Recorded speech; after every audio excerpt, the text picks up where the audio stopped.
ક્યાંય મોટા કુંભમાં આપણાથી પુગાય કે ન પુગાય ભગવાન માની લે, કદાચ ન પુગાય એમાંથી બધાની સમય મર્યાદા કે પરિસ્થિતિને અનુરૂપ, પણ કોઈ દી જીવનમાં કોઈને સુરેશ બુવાજી શાસ્ત્રો એવું કહે છે કે નડવાનું કામ ન કરો ને મોટામાં મોટો ધર્મ છે. વિષ્ણુભાઈ, જિંદગીમાં કોઈ દી તમે કોઈને નડો નહીં અને કોઈ સારા કામ કરતું હોય અને આડો પગ ન કરો, આથી મોટો ધર્મ બીજો હોય જ નહીં. આ જ મોટો ધર્મ છે. પણ દુનિયાનો પાછો નિયમ એવો જ છે. હું ઘણી વાર કહું છું, આપણે સમાજમાં એમ કહેતા હોય ને કે આ મૂર્ખ માણસ છે, આ તો બહુ મૂર્ખ્યો છે. હું હૃદયથી કહું છું, મૂર્ખાની જરૂર છે યાર. હવે કોઈ મને એવું કે તમે એમ કહો છો મૂર્ખાની જરૂર છે, શું કામ? મૂર્ખા છે ને એ ડાયા માણાના ઢાંકણા છે. સમાજમાં મૂર્ખ ન હોય વિષ્ણુભાઈ તો ખબર ન પડે કે ડાયા કોણ છે. એ નક્કી રાખજો, સમાજમાં મૂર્ખ હોય કોઈ પણ સમાજમાં કે કોઈ પણ તમે જ્ઞાતિમાં લઈ લો, એમાં 2-5 મૂર્ખા નીકળે અને એ મૂર્ખા છે ને એ પાછા સજ્જનના ઢાંકણા છે. એ મૂર્ખથી સાચો ઓળખાય, એનાથી જ ખબર પડે કે આ ડાયો માણસ છે, આની વાત ન થાય. એમ જીવનમાં કોઈને નડવાનું કામ ન કરો, એ મોટામાં મોટો ધર્મ છે. ફેરવાય તો 2 માળા ફેરવજો, ન ફેરવો તો સુરેશ બુવાજી જેવા બધા બુવાજીઓ માળા ફેરવે માતાજીની આગળ, એના થડે માથું મૂકી દેજો, પણ કોઈને જીવનમાં નડો નહીં. આ મોટામાં મોટો ધર્મ છે. અને હવે બીજી વાત કરું, દાન અલગારી કહે છે, ગોતવા જેવું આ જીવન કાલ પૂરું થઈ જશે યાર. તો આ જીવતરને જાતા વાર નથી લાગતી, ઘડીકમાં દિવસો, એક દી ઉગે બીજો હાથમાં, એક દી ઉગે પાછો હાથમાં, એમ કરતા કરતા દિવસો પૂરા થઈ જવા. તો કરવાનું શું? તો દાન અલગારી કહે છે. સાંભળજો આ કડીમાં કે મોજ મારે હું ભાઈ મોજ મારે હું, હવે મોજ મારે હું રે એ અગમય ગોચાર જલક ધણીની, એ અગમય ગોચાર એ અલક ધણીની ખોજ મારે હું રે ભાઈ મોજ મારે હું, હવે મોજ મારે હું. હવે સાંભળજો, ભગવાન ક્યાં છે, માતાજી ક્યાં છે? કે કાળ મીઢપાણા ના કાળ ઝાંચીરી, જ્યાં કૂપલું ફૂટે રે કાળ મીઢપાણા ના કાળ ઝાંચીરી, અને જ્યાં કૂપલું ફૂટે રે આપ ધરા બીજ રમ તું હાલે, પણ એનો ખેલ નો ખૂટે રે. આમ જો તમે વિષ્ણુભાઈ એટલે ઉપર આપ નીચે ધરતી છે, આ કોઈ દી ભેગા થયા ખરા? ન થાય. આપ ધરા બીજ રમતું હાલે, એનો ખેલ નો ખૂટે. આ ખેલ કેટલા દીથી હાલ્યો આવે છે. રામ આવ્યા, કૃષ્ણ આવ્યા, નરસિંહ અવતાર લઈને ભગવાન આવ્યા, આ બધા આવતા જાય જાતા જાય, આ ખેલ હજી ખૂટ્યો નથી. હજી અમારી જગ્યાએ બીજા બેઠા છે, આ કોઈની જાગીર તો છે નહીં. આ તો કોઈ ખવાયું બોલવા વાળો પાછો બેઠો હશે. આ ખેલ કોઈનાથી ખૂટ્યો નથી, એટલે દાન અલગારી લખે છે આમાં કે આપ ધરા બીજ રામ તું હાલે, એનો ખેલ નો ખૂટે રે પણ લહેર આવે લાખ લૂટ દરિયામાં, પણ લહેરું આવે એ લખ લૂટ દરિયામાં, લૂટ તારે રે હવે મોજ મારે હું ભાગ મોજ મારે. પેલો પ્રસંગ મને યાદ આવે, માતાજીનું સાનિધ્ય છે, ભગવતીનો ખોળો છે. એવી ભગવતી ચેહર, આમ તો ગઈકાલે ન ભૂલતો હું તો કે આજ કે ગઈકાલ ભગવતી ચેહરનો પ્રાગટ્ય દિવસ ગઈકાલ હતો ને. આ બનાસકાંઠામાં બોલ્યો ડાયરામાં કે માનો જન્મ દિવસ હતો ચેહર માનો. ચેહર ઉપર જેને આજ ભરોહા જેને રાખ્યા છે, એ ફળિયા એ આંગણાને કોકની પરિવારને પૂછો તો એના અંદરથી એક જ નીકળે કે અમારી મા ઉપર અમને ભરોસો છે. અને વિશ્વાસથી મોટી ભુવાજી બીજી કોઈ વાત છે જ નહીં દુનિયામાં. વાત વિશ્વાસે ઊભી છે. અને આપણી ગામડાની કહેવત છે કે વિશ્વાસથી વાણ હાલ્યા જાય. તો એવા વિશ્વાસના વાણ તારે કોણ? તો એ માં જ તારે. કથા તમે જાણો છો, છતાં વાત કરી દો માની. આવું એક ભરોહાનું વાણ ભુવાજી દરિયામાં હાલ્યું જતું હતું, અને એમાં દરિયો ગાંડો થયો. દરિયામાં લોટ આવ્યો. પણ એ પેલા વાત કરી દઉં, સારા માણસો શું કામ કરે? દરિયામાં લોટ આવ્યો, દરિયો તમે જાણો છો, દરિયો ઉછાળા મારતો પાણીના, તો કરોડો માછલા, લાખો માછલા દરિયાના કાંઠે તડફડિયા મારતા. એટલે સાધુ નીકળ્યા. ભુવાજી એ બહુ સરળ હતા, બહુ સિદ્ધાંતવાદી હતા. એ સાધુ નીકળ્યા એટલે એને જોયું માછલા તડફડિયા મારે, અને પાણી વગર માછલું જીવે નહીં. તમે જાણો છો, હું જાણું છું, તો માછલા મરી જાય. એટલે પોતે સાધુ હતા, ભેટ વાળી દીધી, ભગવો પહેરેલો, ભેટ વાળી, અને ખોબે ખોબે આમ પાણી આવે, એ ખોબે ખોબે પાણીમાં મીડિયા નાખવા. પરસેવે રેબઝેબ થઈ ગયા. એમાં કોઈ કવિ ત્યાંથી નીકળ્યા અને એને જોયું એ કે એકલો સાધુડો એકલો બાવલિયો આ ખોબા ભરી ભરીને માછલાના પાણીમાં નાખે છે, તો આ લાખો માછલા પડ્યા છે, એકલો થોડો પૂરો પાડવાનો. એટલે કીધું કે બાપુ તમે આ ખોબા ભરી ભરીને માછલાના જે નાખો છો પાણીમાં, એ શું કામ નાખો છો? ત્યારે સાધુએ જવાબ આપ્યો કે બાપુ તમે ગમે એટલા ખોબા ભરશો, લાખોની સંખ્યામાં, કિનારા ઉપર નજર તો કરો, તડફડિયા મારે છે બધા. આ એક માછલું નથી, બે ત્રણ માછલા નથી આયા, આ તો લાખોની સંખ્યામાં માછલા પડ્યા છે, તમે કેટલાકના ખોબા ભરશો? ત્યારે ઓલો બહુ સિદ્ધાંતવાદી માણસ, સમજદાર માણસ, એને હાથમાં ભુવાજી ખોબો ભરીને એટલું કીધું કે ભાઈ લાખોને તો હું નહીં તારી શકું, આ કરોડો માછલા જે તડફડિયા મારે મારાથી ન તરાય, પણ જેટલા મારા ખોબામાં આવ્યા એટલા તો તરે ને. કે હા, જીવનમાં એટલું યાદ રાખજો, તમારાથી થાય એટલું તો સારું કરો. કદાચ મોટું આપણાથી ભુવાજી ન થઈ શકે, આપણે મોટા મંડપ કે કોઈ 1000-5000 માણસના જમણવાર ન કરી શકીએ, પણ થાય એટલા 5 મહેમાનને તો જમાડવાની શક્તિ ભેળિયા વાળીએ બધાને આપી છે. તો આવું સજન વાળું જીવન જીવો. આજની બહેનો દીકરીઓ માટે હું ઘણીવાર કહેતો હોઉં કે થ્રુઆઉટ ઇંગ્લિશ મીડિયમમાં તમે ભણતા હોય, બોલતા હોય, પણ આપણી ભુવાજી ગુજરાતી ભાષા મરતી જાય છે. એનું દુઃખ છે અમને, કલાકાર તરીકે નહીં, પણ ગુજરાતના એક નાગરિક તરીકે તમને કહું છું, ભારતના એક નાગરિક તરીકે કહું છું કે ગુજરાતી ભાષા મરે નહીં, એની જવાબદારી મારી તમારી છે. હવે જાવ તો હાય આવી ગયું, હેલો આવી ગયો, bye bye, Tata, C you, આવજો તો વ્યૂ જ ગયું ભુવાજી. પેલા તો પગ મૂકતા હતા એમ કે આવો આવો આવો, મારો બાપલિયો આવ્યો, મારો વિહામો આવ્યો, આવું બોલતા બધા બંધ થઈ ગયા. હવે જે બોલે છે એની વાત નથી કરતો, જે નથી બોલતા એની વાત કરું છું. પછી જાવા ટાણે ડેલી હુંડી આવતા, આવજો બાપા, બીજી વાર આવજો, મારા હમસે, આવું બધું નીકળી ગયું. બાય બાય, ટાટા, આ બધું આવી ગયું. હવે ક્યાંથી આવ્યું ભુવાજી એ ખબર નથી. ગુજરાતી ભાષા મરતી જાય છે, એને જીવાડવાના પ્રયાસ કરજો. તમને બહુ ઇંગ્લિશ આવડતું હોય, તમે ઇંગ્લિશમાં ફફડાટી વગાડતા હોય, તો તમને મારા ગળાના હમસે, તમે તમારા આઉટ ઓફ કન્ટ્રી જાવ ત્યારે ગુજરાતી બોલતા જ નહીં, ઇંગ્લિશમાં જ વાતો કરો, ઇંગ્લિશમાં જ બોલો. પણ ગુજરાતી ભાષાને જીવતી રાખવાનો હક આ જેટલા બેઠા છે એ બધાયનો છે કે ગુજરાતી ભાષા મરે નહીં. તમે કેરલા જાઓ તો એ કેરલિયન એમની ભાષા બોલે, તમે ફ્રાન્સમાં જાઓ તો એ લોકો એમની લેંગ્વેજ બોલે. તો આપણને અટાણે ગુજરાતી બોલતા શરમ આવે છે. પીડા ઈ વાતની છે ભુવાજી, ગુજરાતી બોલતા શરમ આવે છે. અરે હકથી કહી દેજો હું ગુજરાતી છું, મને ગુજરાતી બોલતા આવડે. પછી હામો ઇંગ્લિશ વાળો ન સમજે તો એનો પ્રશ્ન છે, આપણે એમાં શું કરવાનું? આપણે તો આપણી ભાષા ગુજરાતી છે, આપણી માતૃભાષા ગુજરાતી છે. એ ગુજરાતી ભાષાને જીવતી રાખજો. એટલે ટકોર કરું છું તમને, ભણેલા ગણેલામાં બેઠા હોય ને, તો ગુજરાતી ભાષાની જરૂર છે હવે. અને ત્યારે મને યાદ આવે એક પ્રસંગ માતાજીનો, પછી ગીત ગાવું છે મારે, ચોટીલા વાળી જામુનનું. ત્યારે એક દરિયામાં મોટું વાણ હાલ્યું જાય, ભરોસાનું વાણ હતું, વાણ વિશ્વાસે વાણ હાલ્યા જાય. તો વાણ કોનું હતું? એ વાણિયાનું હતું. આ ભગવતી બિરાજે છે સિકોતર, એટલે મને પ્રસંગ યાદ આવે કે હે માં, હે જગદંબા, એક વાણ હાલ્યું જાતું, એમાં દરિયો ગાંડો થયો, દરિયો ઘુઘવાટા માંડ્યો મારવા, દરિયો એમ કાઢતો ડોળા માથે ઉભા મોતના હોળા, વમણે ચડેલા વાણ કોઈના કાઢતો જાજે, અરે તને મળ્યું હોય તો કાંઈક આપતો જાજે.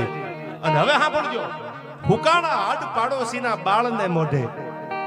તમારા પાડોશમાં કોઈ રહેતું હોય, એને ગરીબ આવ્યો તેને એટલું કીધું કે મૂંઝાતા નહીં યાર. હુકાણા હાડ પાડોશીના બાળને મોઢે, મુઠ્ઠી ચણ નાખતો જાજે, તને મળ્યું હોય તો આપતો જાજે. પછી જેને મોઢામાં કોળિયા વાળ્યા છે એનો ઇતિહાસ દુનિયામાં બને નહીં. ઇતિહાસ બનાવવા માટે તમારે ખુદને ખપી જવું પડે યાર. રામે લક્ષ્મણને કીધું, વિષ્ણુ ભુવાજી બહુ આપણે થોડા છે આજના ડાયરામાં, પણ સમજદાર છે એટલે વાતો આ બધી સાહિત્યની કરું. રામે લક્ષ્મણને કીધું, સાંભળજો કે લક્ષ્મણ, કે હા ભાઈ, કે જેના જીવતરમાં વિવેક ન હોય, જેના જીવતરમાં આદર્શ ન હોય, એ આદર્શ વગરના જીવન છે ને એ વ્યર્થ હોય. તમારી આગળ કરોડો રૂપિયા વિષ્ણુભાઈ થઈ જાય, તમે મોટા બંગલામાં રહેતા હોય, પણ તમારામાં ડિસિપ્લિન નહીં હોય તો આ સમાજ ક્યારે કિંમત નહીં કરે. તમારી આગળ પૈસા હોય, તમારી આગળ સત્તા હોય, અને તમારી આગળ પાછો વિવેક ભેળો હોય ને, તમારી આગળ નમ્રતા ભેળી હોય, તો દુનિયા સલામ મારશે. દાબથી નહીં, પ્રેમથી, કે ભાઈ એની વાત ન થાય, એ તો બહુ ડાયો માણસ છે, સમજદાર માણસ છે. રામે લક્ષ્મણને કીધું, મને વાતું કરવાની મજા આવે છે એટલે આ બધા પ્રસંગો કહું કે લક્ષ્મણ, જેના જીવનમાં વિવેક ન હોય, જેના જીવનમાં આદર્શ ન હોય ને, એના જીવતર છે ને ધૂળ જેવા હોય. આદર્શ વગરના જીવનનો કોઈ મતલબ નહીં. ત્યારે સામે લક્ષ્મણે રામને કીધું, ભાઈ હતા એના, કે ભાઈ તમારી વાત બહુ સાચી છે કે આદર્શ વગરનું જીવન વ્યર્થ હોય, વિવેક વગરનું જીવન વ્યર્થ હોય. પણ મોટા ભાઈ રામ, આદર્શ પકડવામાં, આદર્શ રાખવામાં આખું જીવન પૂરું થઈ જાય, આખું જીવન વ્યર્થ બની જાય, એનું શું કરવાનું? આખું જીવન આદર્શ પકડવામાં પૂરું થઈ જાય, ખપી જાય, એનું કરવાનું શું? ત્યારે રામે સુરેશ બુઆજી વળતો જવાબ આપ્યો કે જેના જીવન આદર્શ પકડવામાં, વિવેક રાખવામાં પૂરા થઈ ગયા, ખપી ગયા, એ ખપી ગયેલા અને પૂરા થઈ ગયેલા જીવન છે ને, એ આવનારી પેઢીના આદર્શ પાત્રો બની જાય છે. એ જ એના માટે આજે દાખલો દેવો હોય તો તમે મેં મીરાબાઈને જોયા નથી, કોઈ જોયા છે આમાં? નથી જોયા. શું કામ મીરાબાઈને યાદ કરી છે? કારણ કે મીરાબાઈ ઝેરના ઘૂંટડા પીધા છે અને દુનિયાને દેખાડ્યું ભરોહો રાખો ને તો ઝેર પીવાય, મારો દ્વારકા વાળો આવે એમાં બીજી વાત ન હોય. આ મીરાએ શીખવાડ્યું છે. તમે ને મેં આમાંથી કોઈ સુદામા નથી જોયા તો સુદામાની વાતો શું કામ કરી? આ બધા આદર્શ પાત્રો છે. તમે ને મેં રણછોડ રબારીને કદાચ નહીં જોયા હોય, વડીલોએ જોયા હશે. ભારત પાકિસ્તાનના ભાગલા પડ્યા અને હું ઘણીવાર મારા ડાયરામાં પ્રસંગ બોલું છું. હું તો સુરેશ બુઆજી ફળિયામાં ગયો, એ ખાટલા ઉપર બેહીને મેં કાગળ વાંચ્યા છે. ત્યાર પછી હું ડાયરામાં બોલું કે ખોટો ન પડું. કોઈ મને એમ ન કે તમે આ ખોટો ઇતિહાસ રજૂ કરો છો. આપણા પીએમ ના કાગળો એના ઘરે પડ્યા છે. ભારત પાકિસ્તાનના ભાગલા પડ્યા અને તેથી કરાચી લાહોરમાંથી નીકળેલો રબારીનો દીકરો બનાસકાંઠામાં લીંબાળી ગામ વાવની બાજુમાં, અને તેથી 71 નું યુદ્ધ, ભાગલા પડ્યા 1947માં. ત્યાર પછી 71 ની એક વોર થઈ, આપણી ભારત પાકિસ્તાનની વોર થઈ. એ વોરમાં આપણા જનરલ મેજર મુજાણા કે આપણી આગળ સૈન્ય છે, આપણે યુદ્ધ જીતી જવાનો, પણ આપણે જો છુપા રસ્તા મળી જાય તો આ બાજુથી આપણું લશ્કર, આ બાજુથી આપણું, વચ્ચે પાકિસ્તાની લશ્કર આવી જાય તો આપણને જીતવામાં હેલું પડે. તો કેવું કોને? ત્યારે કોઈ મેજરને એટલું કીધું કે એક રબારી જે તે સમય ઉસાળા ભરી પાકિસ્તાનમાંથી ભારતમાં સ્થાયી થયા છે, કે ક્યાં રહેશે? કે બનાસકાંઠામાં. તો એને મળવા માટે આવ્યા અને મળવા આવીને એટલું કીધું કે ભારતને, આપણી આર્મીને તમારી જરૂર છે. જેના ઉપર આખું મૂવી બન્યું, તમે જોયું છે, અજય દેવગણનું. અને તેથી રણછોડ રબારીએ કીધું, આદર્શ પાત્રની વાત આવી એટલે વાત તમને વચ્ચે કહી દઉં કે તમારી જરૂર છે. શું જરૂર છે? કે અમારે ભારત પાકિસ્તાનની વોર હાલે છે અને અમે છુપા રસ્તા જોયા નથી. એ તમને ખબર છે, તમે જાણો છો. ત્યારે રણછોડ રબારી એના બાને કે એના બાપુને પૂછ્યું નથી કે હું જાઉં કે ન જાઉં. હરિયલ ઘરે ન હોય જેના ફળીએ કુંજર ફરે. નાના નાના ખાવજના ડાલા મથા સિંહના બચ્ચા આટા મારતા હોય ફળિયામાં, અને એમાં ક્યાંકથી અચાનક હાથી ફળિયામાં આવી જાય તો એને પૂછવાનું ન હોય મારે શું કરવાનું હોય, એ કુંભાથળ ફાડી નાખવાનું હોય. હરિયલ ઘરે ના હોય જેના ફળીએ કુંજર ફરે, એને વયની વાટું ન હોય તો કેહર બચાને કાગડા. હું નાની ઉંમરનો છું, મને મોટો થવા દો, મને મોટો થવા દો. એ મોટા થઈને ઉંમરવાળા થાય, કઈ કરી ન શકે. આ ઘણા એમ કે મારે કઈક બનવું છે. પછી તમે 60 વર્ષે પૂછો ને તમે શું બન્યા, તો કે અમે ઉંમરવાળા બન્યા, અમારાથી બીજું ન બનાવું.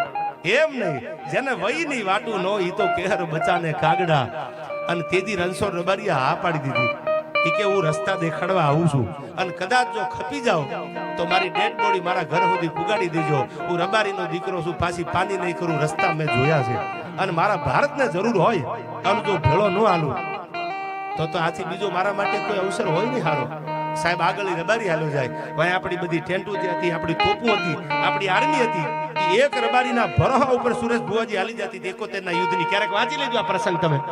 આખી ઇન્ડિયન આર્મી હાલતી હતી, જોખમ હતું. કોઈ મેજર નહીં કીધું તમે આની ઉપર ભરોસો મૂકી દીધો, કે આ ભરોસો મૂકી દીધો કે જોજો. અને તેથી મૂછ માથે તાવદન કીધું તું, એક મૂળું ને મૂછે અને બીજો તરવારે થવા. આમાં હતું જો ત્રીજો હાથ તો નર અંગ્રેજને નમું નહીં. તમે રણછોડ રબારીનો ફોટો જોઈ લીજો, એમાંની મોટી મૂછ છે. મૂછી મરદ માણાની શાન છે. મૂળું માણેકને અમરેલીની કચેરીમાં હાજર કરીને ગોરા અમલદારે કીધું તું સલામ કરી દે. આ બે ઓખા આજ જે ભગવાન દ્વારકાધીશ બિરાજે છે, એ ઓખાના બે બારવટિયા હતા. અને અંગ્રેજી હુકુમતે કીધું કે એકવાર આમ સલામ કરી દે તો તારા બધા ગુના માફ. તેથી કવિએ દોહો કીધો કે એક મૂળું ને મૂછે, બીજો તરવારે તવા, અને હતજો ત્રીજો હાથ તો નર અંગ્રેજને નમું નહીં. બે હાથ ભગવાને આપ્યા છે, કદાચ ત્રીજો આપ્યો હોત તો તમને સલામ ન કરું. એક ગુનો માફ ન થાય તો કાંઈની જિંદગી જીવવા અને મરવા આવ્યો છું, મને મરદાનગીથી જીવવા દો. તેથી રણછોડ રબારીએ કીધું તું કદાચ મરી જાવ, ખપી જાવ તો મારી ડેડ બોડી મારા ઘર સુધી પુગાડી દેજો, પણ લાહોરના પાદર સુધી જો તમને ન લઈ જાવ તો હું રણછોડ રબારી ન કહેવાવ. આગળ હાલો જાય. પાછળ આપણી આખી આર્મી હાલી જતી. એ વોર આપણે 71 ની જીતી ગયો, ટૂંકમાં કહું. અને વોર જીત્યા પછી આપણા પીએમ, આપણા વડાપ્રધાન, હું ન ભૂલતો હોઉં તો ઇન્દિરાબેન ગાંધી હતા. એ સમયમાં એમને કાગળ લખ્યો. એ કાગળ એક રબારીને લખ્યો કે સમગ્ર ભારત વર્ષ અને હું પીએમ તમારા ઉપર ગૌરવ લઉં છું. ઇન્ડિયાને જરૂર પડી, ભારતને જરૂર પડી, તેથી તમે આગળ હાલ્યા અને ભારતને મદદ કરી. આ ઋણ અમે તમારું ક્યારેય નહીં ભૂલી. આ કાગળ હજી ફળિયામાં હાચવીને પડ્યા છે, કોક દી જાવ તો વાંચી લેજો. આ આદર્શ પાત્રો હતા. આની વાતો આપણી કહું, મને કઈ ત્યાંથી કવર થોડું સુરેશ ભુવાજી આવે છે રોજ કે આલ્યો આ કવર તમે અમારા દાદાની વાત કરજો, અમારે કરવી પડે છે, રહેવાતું નથી. હું સૌરાષ્ટ્રમાં વાત માંડું છું. શું કામ? આ જીવતરના આદર્શ પાત્રો હતા. આવી એક પ્રસંગ જો કોઈ યુવાનો સાંભળી જાય તો એને એમ થાય કે સાલું આપણે કંઈક આવું સારું કરવું છે, સમય આવે તો. એટલે અમે ગામો ગામ વાતો કરીએ છીએ. અને હવે સાંભળજો, વાત કરવું વાણ હાલું આવતું હતું. આની વાણ જે ડોલે ચડ્યું, આ ભગવતી બિરાજમાન છે વાહણવટી સિકોતર. અને તેથી ભગવતીને યાદ નથી કરી, ભગવાનને યાદ કર્યો, આમ યાદ કર્યો, જ્યાં જેને શ્રદ્ધા હતી ને યાદ કર્યો. પણ વાણ ડોલા ખાતું આવે, જમને જીવને જાજુ છેટું નહીં. તેથી આ સિકોતરને યાદ કરી વાણી આવ્યો દરિયામાં કે હે ભગવતી, હે વાહણવટી, હે સિકોતર, આજ જો મારું વાણ કાંઠે લઈ આવી દે તો મારા મનમાં ધારેલી માનતા હું પૂરી કરીશ. પણ મને એકવાર બહાર કાઢી દે, મારા છોકરા નાના છે, મારું જીવતર બગડી જાય, મારું પૂરું થઈ જાય, માં મને એકવાર બહાર કાઢી દે. એટલે તેથી આ જે આ પાદરમાં, આખજ ગામના પાદરમાં જે ભગવતી બિરાજે છે, એ ભગવતી વાહણવટી સિકોતર તેથી આવી ભેળ્યો. અને માં આવે ભુવાજી, અનુભવ હોય ને પૂછી લેજો, માં આવે. સાયન્સ આ ઘટના ઉકેલી નથી, વિજ્ઞાનથી આ ઘટના નથી ઉકેલાની. માં આવે અને આવી ભાઈ એ વાવાઝોડા જેવો દરિયો ગાંડો થયો તો એને ધીરો પાડી દીધો. અને આખું વાણ ધીરે ધીરે ધીરે ધીરે ધીરે ધીરે કાંઠે આવી ગયું, વાણ નીકળી ગયું. પછી આ વાહણવટી સિકોતરની માનતા કરેલી, એ માનતા કરવાનું વાણિયો ભૂલી ગયો. 6 મહિના 12 મહિના ભુવાજી વયા ગયા. અને માતાજી સપને આવી કે તેથી મત દરિયામાં તારું વાણ હિલોળા ખાતું, ડોલા ખાતું, તેથી કાંઠા સુધી તારવા હું આવીશું. હવે માનતા ભૂલી ગયો. તેથી આ ડાયો વાણિયો એટલું બોલ્યો કે માય તે નથી કાઢ્યું, એ મારું વાણ જે દરિયામાં હાલક ડોલક થતું હતું, વાણ કાઢવા સિકોતર તું નથી આવી, એ તો મારો પાર્શ્વનાથ વાળો ભગવાન આવ્યો હતો. આ શબ્દો જ્યાં પડ્યા ત્યાં ભગવતીએ કીધું તો હવે સાંભળી લે, હું સિકોતર બોલું છું વાહણવટી. તારા પાર્શ્વનાથ ભગવાનના પાણા છે ને આરસના, આરસ તો ઠંડો હોય, આરસમાં ઠંડક હોય. એ આરસ કોઈ દી હળગે નહીં, આરસનો પાણો ભોજી નો હળગે. પણ હું વાહણવટી સિકોતર બોલું છું વાણિયા. કાલ જો બપોરે તારા આરસના પાર્શ્વનાથના પાણાનો હળગાવું તો માનજે કુ સિદ્ધની સિકોતર નહોતી, વાહણવટી સિકોતર નહોતી બોલી, તારા પાણા હળગાવી દો. આ ભગવતી છે. અને પાણા હળગતા બપોરે તેથી ઓલો વાણિયો પાઘડી ઉતારીને પગમાં પડી ગયો કે માં તને ઓળખી નો આક્યો, માં તને ઓળખી નો આક્યો. તેથી સિકોતર બોલી હતી કે દીકરા માટે તો માં અડધા હાદે આવે, પણ ભરોહો તો રાખ હયાના ભાવથી કરો હાકલો, તો ઢીંગલા ચીથરા તણા ધૂણે, ચીથરાના ઢીંગલા ધૂળવા મંડી જાય જો ભરોહો હોય તો. પણ વિશ્વાસ નથી આપણને, ને આપણે દુખી છે. હવે સાંભળજો, વિશ્વાસ એટલે શું? બાળકનો જન્મ થાય, દીકરી હોય કે દીકરો હોય, એની બાપની ઓળખાણ માં કરાવે કે આ તારો બાપ છે, બોલ પપ્પા એમ. એટલે બાળક બોલે ને પપ્પા કે બાપુ, જે કઈ બોલતું હોય બાળક બોલે. એ બાળક માં ઉપર ભરોહો રાખે છે. આજ મારી તમારી બાપની ઓળખાણ આપણી માએ કરાવી છે. અને આપણી માં ઓળખાણ કરાવે તો આપણી માં ઉપર આપણને ભરોહો છે કે મારી માં ઓળખાણ કરાવે છે.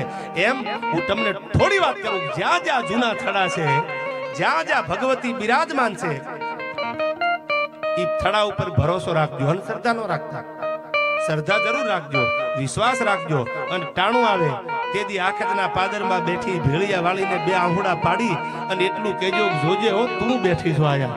અને એને ભળાવી દો, દુનિયામાં કોઈના બાપની તેવડ નથી તમારું રૂવાડું ખાંડું કરી શકે યાર, વિશ્વાસ હોય તો. પણ આપણને વિશ્વાસ જ નથી. અટાણ આય નાળિયેર પડ્યું હોય, પાછા બીજા દી બીજે ઉભા હોય, વળી ત્રીજા દી પાછા ત્રીજે નાળિયેર લઈને ઉભા હોય, ને હરખું ન આવે, અઠવાડિયે કડે હાથ તો નાળિયેર દી આવે. હવે આમાં કયા માતાજીને ડિસિઝન લેવું એ ખબર ન પડે. વિશ્વાસ એક ઉપર રાખજો કે માં